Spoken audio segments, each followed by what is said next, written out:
Alright, so this is the second Chris Hemsworth movie that comes out this year that was on the shelf for years. The first one was Cabin in the Woods. That was pretty awesome. Now we have Red Dawn.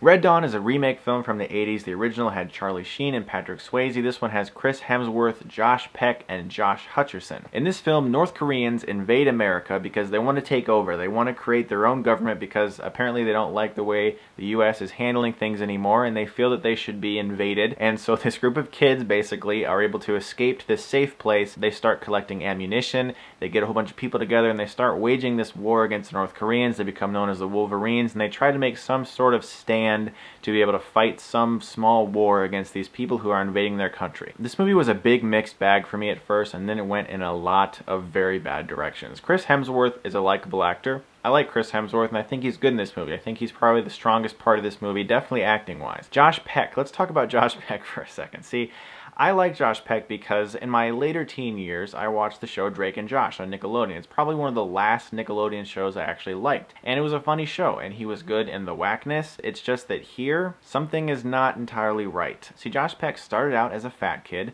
then he got skinny. Now he seems to be a male model who studied under Zoolander. His performance in this movie just comes off so bad, and I like him, okay? I'm telling you, I like him, but every time he's running around in this movie with these guns, and he's making these faces, and he's making these speeches, I can't stop but think, I never thought that it'd be so simple, but I found a way, I found a way.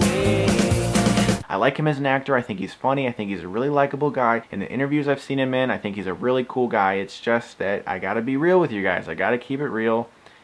He's not good in this movie. He kind of harms the movie a lot. But part of me thinks that it might not actually be his fault because the direction of this movie is also very bad. It's very shaky cam style. It's directed by a guy who normally does stunt work. And if you look up his credits, he has done the camera stunt work for some of the best films that contain stunt work of the recent years. But as a director of actors, I don't think he had his A game on. Certain scenes, actors seem like they're in different places, like they were in other scenes. And I don't think it's entirely the actor's fault. I think they're following the direction and a very wooden and very basic script here, and it's just not coming off as real. The film isn't exciting at all. It doesn't have any real tension. There are a few fun action scenes, but they're marred by really poor direction and overuse of shaky cam. The other thing about this movie that kind of bugged me is the fact that the villains, the North Koreans, it's like they don't really have a reason. Like there's one scene where in the background of everything, as these kids assemble weapons and prepare this attack, you hear a North Korean giving a speech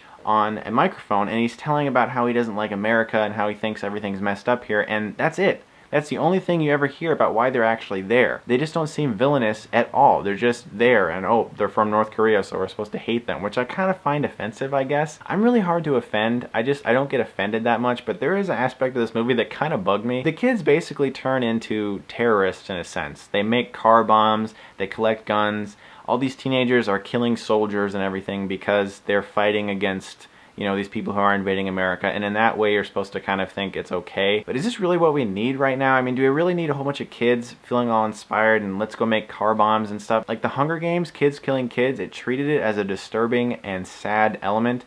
This film added a sort of Michael Bay-ism to it, where it was supposed to be really fun and entertaining, all these kids killing the soldiers, and it felt a little bit like Pearl Harbor, the movie, where Michael Bay sort of made this big Hollywoodized version of a very disturbing event. And even though this is fictionalized, it just kind of bothered me a little bit, and it just didn't feel right. But there are some good things about it. I did like Chris Hemsworth in the film. It's not a horrifically boring movie. There are people in this movie where you can tell, like, yes, these people are really trying to do something here. Like Jeffrey Dean Morgan's in the film for a while, and you can feel like there's something there, and they have good intentions, but it just came off the wrong way. So I'm gonna give Red Dawn a C-.